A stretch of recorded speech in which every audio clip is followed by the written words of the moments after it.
Ellarigu Namaskara. Thanks for coming back to watch the second part of the listening video. So let's continue from where we had left. So the tip that we were discussing was learn to use the time between recordings efficiently. As much as listening to the recording while it's being played is important to figure out the answers, how you spend the time in between the recordings is also equally important to figure out the answers. There are a couple of things which you should focus on during this time. Read the instructions. I had discussed this step in detail in my reading test video with various examples. It holds good in case of listening test as well. For every set of questions, these instructions will change. For question 1 to 5, it could be like answer in a word, and for question 6 to 10, it could be 2 words and or a number. So before starting with any set, read the instructions carefully. What I would do usually is, as soon as I read the instructions, I would repeat it a couple of times to myself, like one word or a number, one word or a number. So this would actually help me to remember this instruction for that particular set. And as soon as the next set was played, I would repeat this thing again. It used to help me a lot. You can either use this or your own approach, but at the end of the day, please be mindful to read the instructions carefully and to follow them. Read the questions and underline or highlight the keywords. Before recording for a specific set of questions starts, they will tell you that now you have time to have a look at the questions, say 4 to 10. During this time, you will quickly read the questions 4 to 10 and also highlight the keywords simultaneously. Now there are two important uses of highlighting the keywords. First is when you are listening to the recording, you will specifically focus to listen to the keyword which you have highlighted, which will help you in finding the answer. Second is by highlighting all the keywords in a given set of questions. Even if by mistake you miss out on one question and you notice that the speaker is mentioning the keywords in the next question, then it will be your cue to move on to the next question. Another important thing to do is to predict the answers. Now please don't get me wrong, I am not asking you to guess the correct answer. For example, in part 1, if someone is asking for contact details like phone number, of course you can't guess the exact number. But by reading the question, you will at least know that the speaker is going to say a number next, so that you can specifically hear for that in the recording. So please learn to predict the answers, and in case of paper-based test, you can in fact make a quick note next to your question, which is sadly not possible in case of computer-based test, but still please predict and look forward to hearing the specific answers. Next is review your answers. Now I have watched certain videos wherein people suggest that when you get the time to review your answers before moving on to the next set of questions, don't waste your time reviewing your answers because it's already over. Instead, use this time to go to the next set of questions, reading the questions and start highlighting the keywords. Now I must say I partly agree with this approach, and I'll tell you the reason why. In case of paper-based test, then definitely you can use this approach because at the end of the recording, you still have 10 minutes of time which is given to you to transfer your answers from the question sheet to the answer sheet, and this time is more than enough for you to transfer your answers and also review your answers for spelling, grammar, etc. But in case of the computer based test, since you don't have that additional 10 minutes of transfer time, since you are directly entering your answers into the system, I would say please use this time to review your answers. Please check your answers for their correctness, by which I mean whether your answer is as per the instruction provided, it meets the word or number count, the spelling, grammar check, everything. If you don't do this, you will definitely lose some points. Also, I must say this is the best time for you to guess the answer if in case you have missed hearing it, because it's still fresh in your memory. If you move ahead and then think of coming back towards the end to guess the answer, then trust me, you will not remember anything. The next point is specifically for people opting for paper-based test. Don't try to transfer your answer from question paper to the answer sheet during the first 30 minutes of the test. Guys, they have given additional 10 minutes time to transfer your answers from the question sheet to the answer sheet, which is more than enough to do this. Trying to juggle between your question and answer sheets during the first 30 minutes is not at all a good idea, so please don't do it. Now that we have understood what are the things which we can take care of in between the recordings, Now let's have a look at the tips which can help you when the recording is being played. First of all, there are many different types of question formats that will be used in listening test. So for each of the format, you need to come up with some strategies of your own. I will talk about a couple of them later in this video. I would also like to recommend you guys the book which I used to learn the different tips and strategies which helped me immensely, and that is Barron's. I have provided the link for the same in the description box, so check that out if you are interested.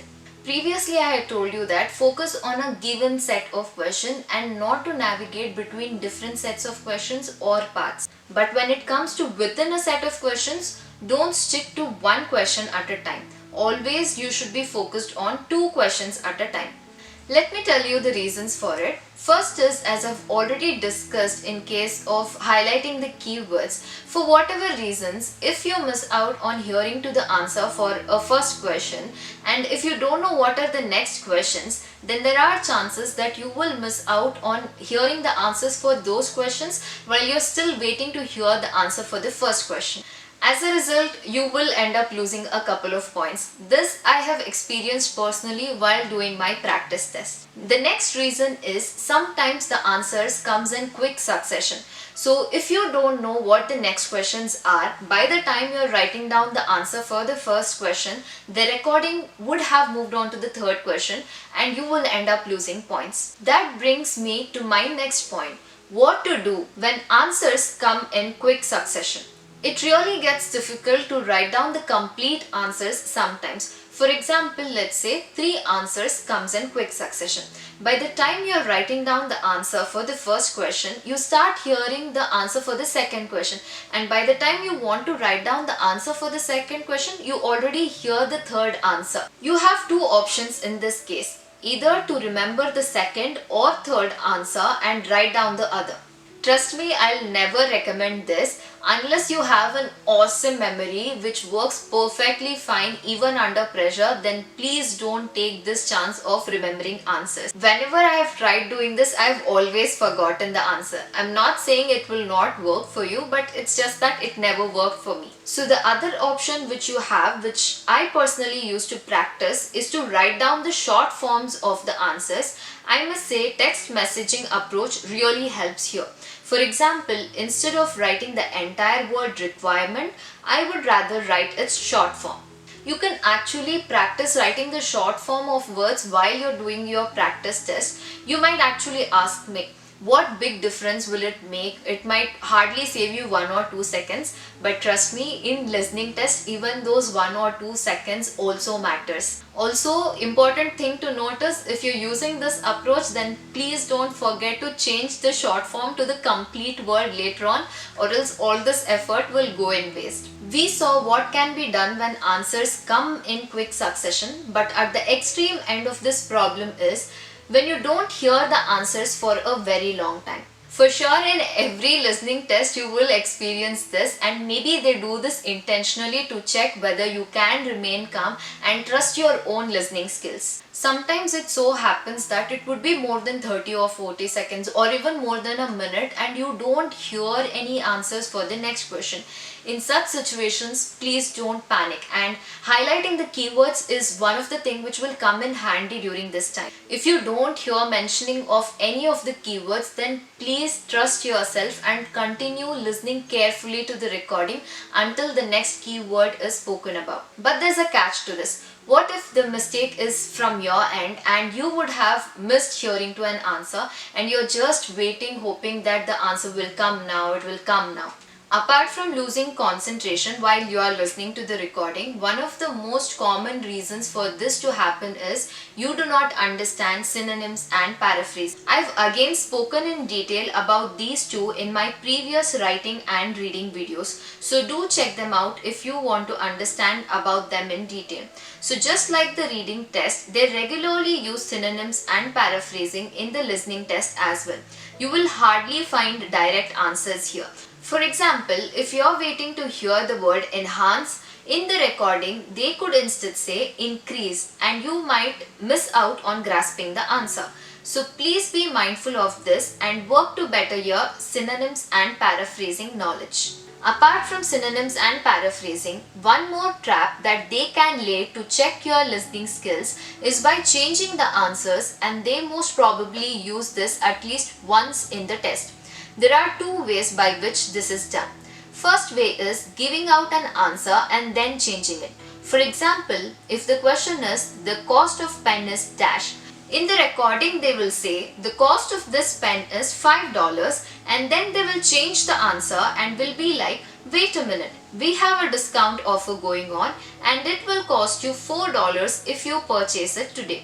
Usually most of us do well with this trap and will figure out the answer is $4. But there is another way which is a bit trickier than this. So after saying that it will cost $4 after discount, they might say, my bad, the offer is applicable only for pens above $10. I'm sorry, this offer is not applicable for the pen selected by you.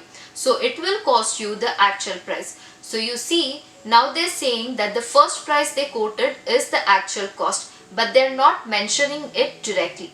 Apart from cursing this person for not giving out the correct answer at once and causing so much confusion, you will also curse yourself if you fall for this trap. But there is an easy way to tackle this situation. Whenever you are listening to the recording and if they mention any number in the form of cost, time, address, ID number, whatever it is, or also sometimes if they mention some specific days or locations, quickly make a note of it, so that no matter how many times they change the answers, you will still have all the things they said to make the right choice. Don't leave it to your memory thinking you will listen to the entire recording calmly, understand and remember everything and then figure out the right answers. What I am saying is, don't depend on the logical thinking completely in this case. Mostly it will backfire. I hope the information that I shared so far was helpful and informative. If you want to know more tips and techniques, come back to watch the final part of this video. Also, don't forget to like, share and subscribe. See you soon.